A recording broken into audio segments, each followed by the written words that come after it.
அரசியல் கொள்கை அதற்கெல்லாம் அப்பாற்பட்டு ஒரு இனிமையாக பழகக்கூடிய தம்பி மூர்த்தி என்றால் அதனுடைய நாவிலிருந்து வராது, அடில் உள்ளத்திலிருந்து வரக்கூடிய ஒரு இனிமையான எல்லாரும் நேசிக்கக்கூடிய ஒரு நல்ல அண்ணன் பி.வி. கதிரவண்ணன் அவர்கள்.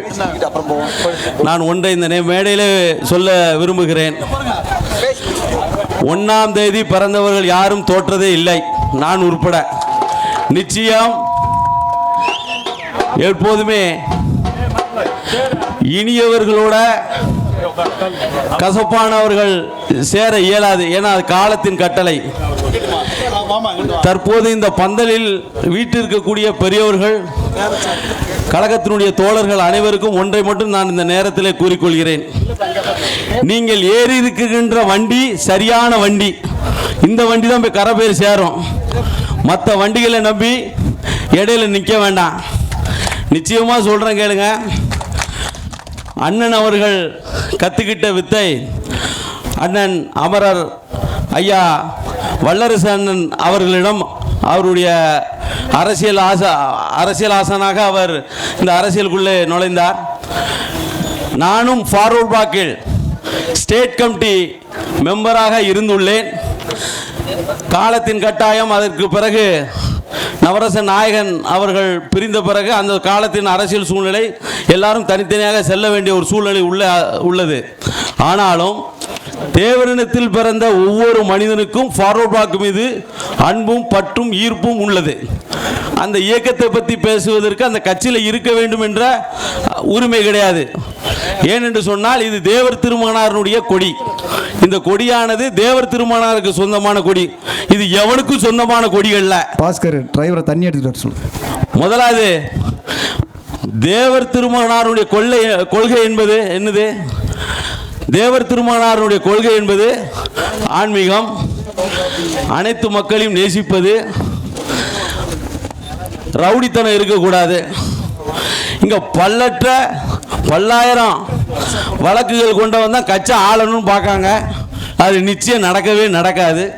தேவர் திருமகனார் வல்லநாட்டு சித்தனுடைய அருளாலும் தெய்வீக திருமகன் பசுமன் முத்துராமலிங்க தேவனுடைய ஆன்மா உண்மையில் இருக்குமே ஆனால் ஃபார்வர்ட் பிளாக் இயக்கத்தை சுதந்திரமாக கழுகுபோல் இந்த இயக்கத்தை பி.வி. கதிரவண்ணன் அண்ணன் அவர்கள் நடத்துவார் என்று கூறி அவர்கள் பின்னால் என்னை போல் பல இளைஞர்கள் அவரை நேசிக்கக்கூடிய, அவர்களுடைய அரசியல் விரும்பக்கூடிய அன்பு தம்பிகளாக நாங்கள் எப்போதும் இருப்போம் என்று சொல்லி கூறிக்கொண்டு இந்த வேளையிலே நான் தாத்தாவுடைய நினைவு நாளில் அண்ணன் அப்போ சட்டமன்ற உறுப்பினராக இருந்தாங்க.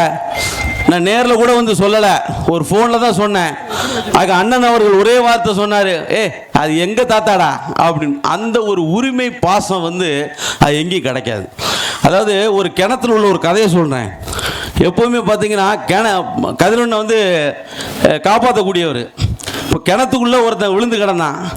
அவனை சரி கை கொடுத்து தூக்கி அவனை ஒரு ஆளாக்கலாம்னு நினச்சா இவரையே கிணத்துக்குள்ளே இழுத்து போட்டு, அப்போ கிணத்துக்குள்ளே இருக்கவன் திருடனாக இருக்கின்ற போய் தானே அவன் கிணத்துக்குள்ளே கிடந்தான். அப்போ இவர் காப்பாற்று நினச்சி தப்பு தானே, அதுக்கான தண்டனை தான் இவருக்கு. அதனால் அண்ணன் அவர்கள் இந்த நேரத்தில் கேட்டுக்கொள்கிறேன், தேவர் திருமகனாருடைய ஆசியுடனும் அமரர் ஐயா பி.கே. முக்கிய தேவர் ஐயாவுடைய ஆன்மாவுக்கு நீங்கள் துரோகம் விழிச்சிடாங்க. ஏன்னா இந்த ஃபார்வர்ட் பிளாக் கொடி என்பது இது கைவர் கையில் இது பேரக்கூடாது. தயவு செய்து சொல்கிறேன், திருப்பி சொல்கிறேன், இது எதுவும் அரசியல் உள்நோக்கம் சுயநலமாக கிடையாது. ஃபார்வர்ட் பிளாக் கொடியை கூறா போட்டு விற்கிறதுக்கு வியாபாரத்துக்கு ரெடி பண்ணிக்கிட்டு இருக்காங்க. இதுக்கு தயவு செய்து நீங்கள் தயவு செய்துன உங்கள் காலத்துக்கு பிறகு இந்த கொடியை கைப்பற்ற யாராலும் முடியாது. ஏனென்று சொன்னால் இங்கே ஃபார்வர்ட் பிளாக் கட்சியில் ஒரு நேரத்தில் நல்ல படித்தவர்கள், வழக்கறிஞர்கள், பட்டதாரிகளுக்கு தான் பொறுப்பு. இப்போ கஞ்சா விற்கிறவன் 10 வழக்கு இருந்தால் அவனுக்கு தான் அங்கே பொறுப்பு. ஏன்னா அவன் 2 வண்டியில் வருவான். அந்த 10 வண்டிக்காரனை வச்சுக்கிட்டு 10 தேவமாரம் மிரட்டி கட்ட பஞ்சாயத்து. இதுக்காக ஃபார்வர்ட் பிளாக்கு இதையா தேவர் ஐயா இந்த கொடியை விட்டுட்டு போனாரு. அமரர் ஐயா முக்கிய தேவர் அவர்கள் சிங்கங்கள் இருந்த கொடி இது. இந்த கொடியை நாசம் பண்ணுவதற்கு வந்து கொண்டிருக்கிறார்கள். தயவுசெய்து இதெல்லாம் தேவரன ஒற்றுமையாக இருக்கணும். இதில் எத்தனை பேர் அண்ணனை நேசிக்கக்கூடியவங்க இந்த பந்தலில் இருக்கீங்க எனக்கு தெரியாது. ஆனால் இன்றைய காலகட்டத்தில், நவீன காலகட்டத்தில் நிறைய முகநூல் வீடியோக்கள்லாம் இருக்குது. ஒட்டுமொத்த தேவரணத்திலையும் நான் ஒன்று சொல்கிறேன், கேட்டுக்கோங்க.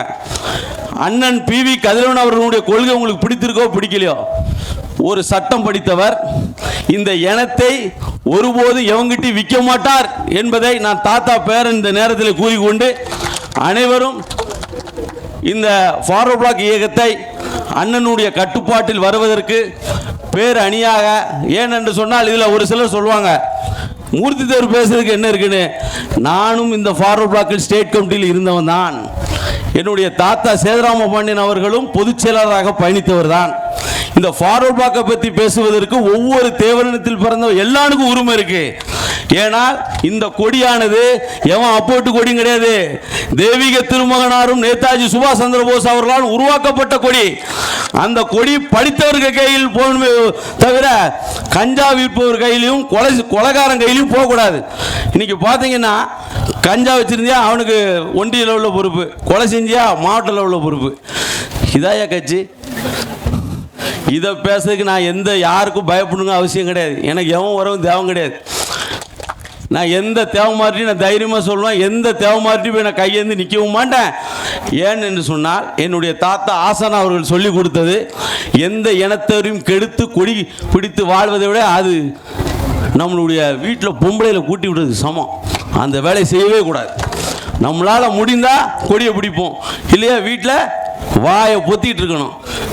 4 கொலைகார பயல்களுக்கு கேஸை இதை பொறுப்பை போட்டுக்கிட்டு 10 காரில் பந்தாடிக்கிட்டு இருக்க தேவமாரெலாம் மிரட்டிக்கிட்டு வா தேவமாரியே போட்டு பார்ப்புங்குது. அடுத்த ஜாதிக்காரன்ட்டு ரூமை போட்டுக்கிட்டு அண்ணே அப்படிங்குது.